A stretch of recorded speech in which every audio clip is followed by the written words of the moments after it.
Turn it this way.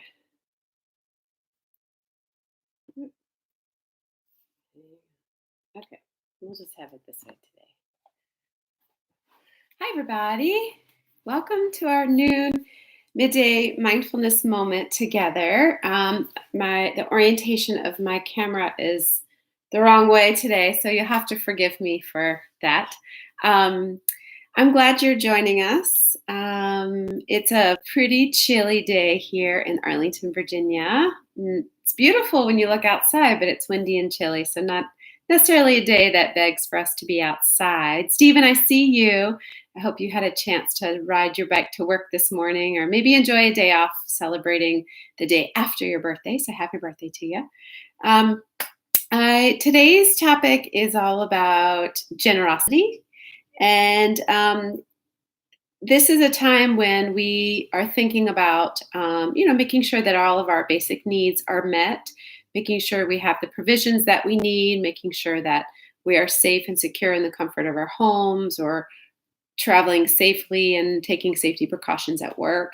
But there's also a spirit of generosity that's filling the air right now, because we know that while some of us are resourced well, we have what we need. Know that there are others who are really, really suffering.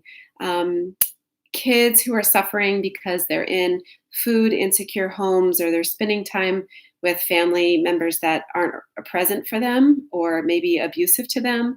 As an educator, it breaks my heart knowing how many of our students are scared to be at home right now, and there's not a whole lot that we can do about it. I know there's some social services that are trying to reach out to families that they know are not the safest for the kids, but there's just so little that's in our control right now. So this whole idea of generosity, where can you offer your energy, your resources? Where can you offer just kind words to someone who needs it right now? So think about generosity.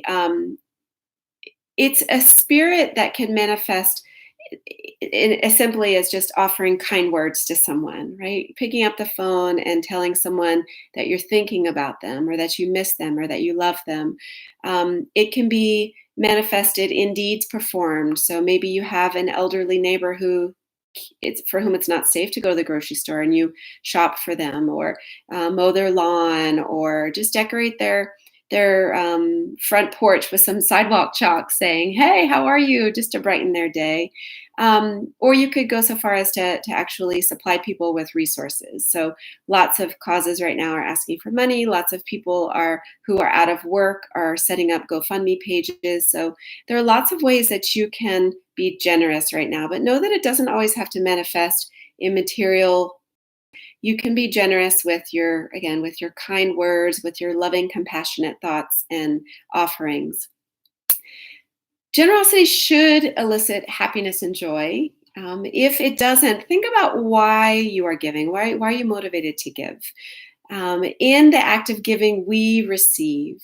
And generosity of spirit is all about not expecting anything in return. It's giving for the simple act of giving to help someone else, but don't expect anything in return, although the gifts that we are given to our soul are really bountiful and plentiful. So there can be rewards in that giving process. Generosity, it kind of confronts us on several levels. It tests our trust in abundance, right? Do we have enough of something to offer to someone else, or are we going to feel depleted? If you're operating from scarcity and fear, then it's probably really challenging for you to be generous. But if you're feeling abundant in your heart and abundantly resourced as you need to be, healthy and well right now, then it's a little bit more comfortable for you to offer something to someone else. It also tests our ability to empathize with others. When we see people who are suffering, or people in need, whether they're asking for it or not, it just gives us a chance to connect on that human level of compassion, being there to help remove the suffering of others by offering what we can. It also calls upon our sense of separation. So the more different we feel from people, the less likely we are to give freely. But the more that we see each other as sort of one united mass of humanity here, we all have needs, and the more we can see that humanness in others, the more likely we are to share what we have and to give. Um, Generosity can strengthen our sense of connectedness. It can just give us the insight that, once again, giving to others helps enrich their life, and it can bring great rewards back to you. So, anyway, that's all to say that generosity, just something that we're thinking about right now as we're trying to help other people out.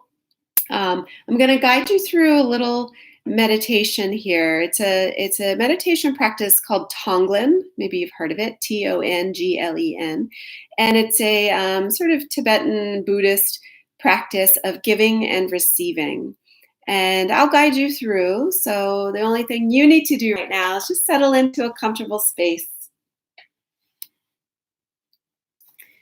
letting your breath act as a conduit for this sensation of giving and receiving. It's also a way to help us accept gifts, because when others are generous to us, sometimes we feel uncomfortable receiving the gifts. But truly, if someone wants to offer you something, the best thing you can do is receive.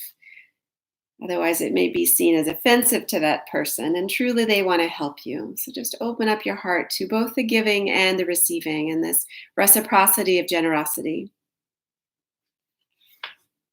So close your eyes if you're comfortable closing them. Otherwise, bring a soft gaze down the bridge of your nose. Take a big breath in. As you let the breath go, settling your body into whatever space you've arrived in right now. Maybe you are sitting in a chair. Maybe you are sitting on the floor or on a couch. Maybe you're standing. Just bring yourself to this present moment by noticing what is present in the body. What sensations can you feel? What sounds can you hear in this moment? There's no need to do anything other than to simply observe this, what's going on right here and right now.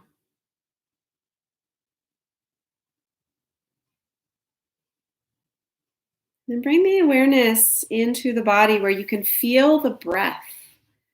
What part of the body feels most responsive to that gentle breath coming in and out? Maybe you feel it in your chest, expanding and softening. Maybe you feel it in your belly or the ribs. Maybe you simply feel the sensation of the breath coming in and out through the nostrils.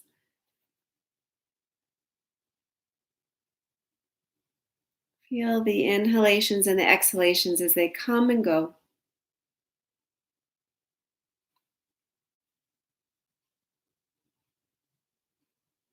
And we begin this giving and receiving, this Tonglen exercise, with the intention of self-acceptance.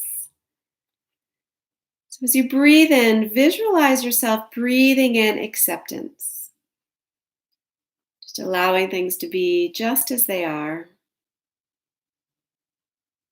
And as you exhale, let go of any self-judgment. Let go of any shame, any regret. Just soften as the breath goes out. So inhale, acceptance. Exhale, any self-judgment. Take a few more breaths like that.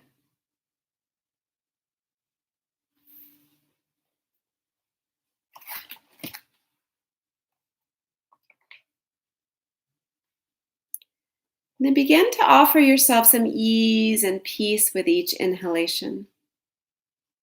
Let go of any stress and anxiety with each exhalation. Feel it melting away, loosening in the body.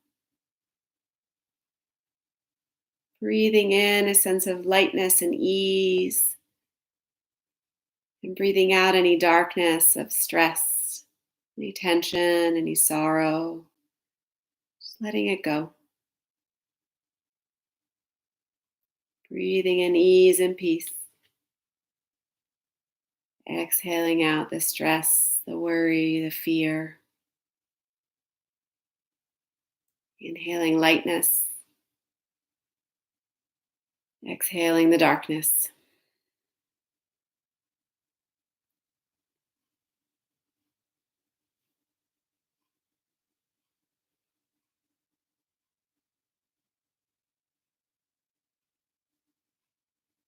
And now, as you begin to inhale, start to offer yourself forgiveness. You don't have to intellectualize why you're forgiving yourself. You don't have to go into the story behind it. Just set yourself free from this grip of shame. Maybe it's something that you've done or something that you've said. Just inhale forgiveness. As you exhale, let go of any resentment that you may be holding for something that has happened. Inhale forgiveness. Exhale resentment. Keep going. Inhale. Exhale. As you let go of forgiveness and resentment, imagine yourself now surrounded by people you love. See their faces, your family, your friends, people who are so important in your life. And as we come back to this notion of acceptance and releasing judgment, we're going to flip it around. And as you inhale, take in the pain of others who may be judging themselves. And as you exhale, offer acceptance to these loved ones. So inhale their suffering, and exhale peace and love and acceptance. Inhale their fears, their sadness, their anxieties. And exhale love, acceptance, peace. Keep going like this, just inviting in and sending out in hopes that you are relieving their suffering, bringing some light into their life where there may be darkness. And every exhale you offer is filled with hope, filled with love, filled with peace. And you're holding space for their suffering. You're not taking it in the sense of absorbing their fears and their suffering. You're just creating a container for it so they know they are seen, they are felt. And in the same vein, they are feeling the love and the peace that you're offering through your kind thoughts. They know that they are not suffering alone. They know they are embraced compassionately.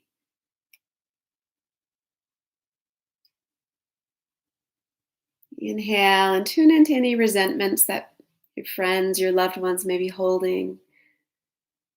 And exhale, offer them a chance for forgiveness so that they can be gentle with themselves.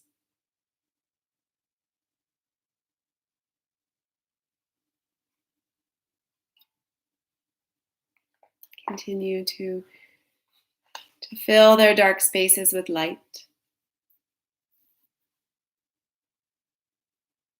Offering them hope, offering them a sense of ease.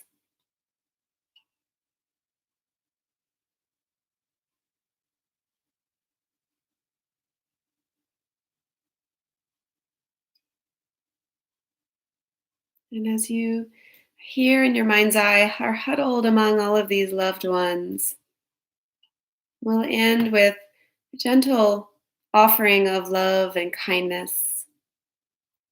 So imagine showering these loved ones with these genuine sentiments from your heart space. May you all be loved. May you all be happy.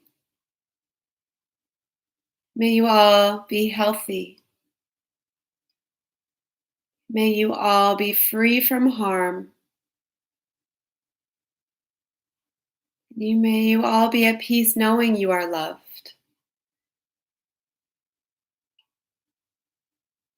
We'll repeat those again, just saying them in your mind's eye, directing this energy right into the huddled mass of your loved ones. May you all be loved. May you all be happy. May you all be healthy. May you be free from harm. May you live in peace and know that you are loved.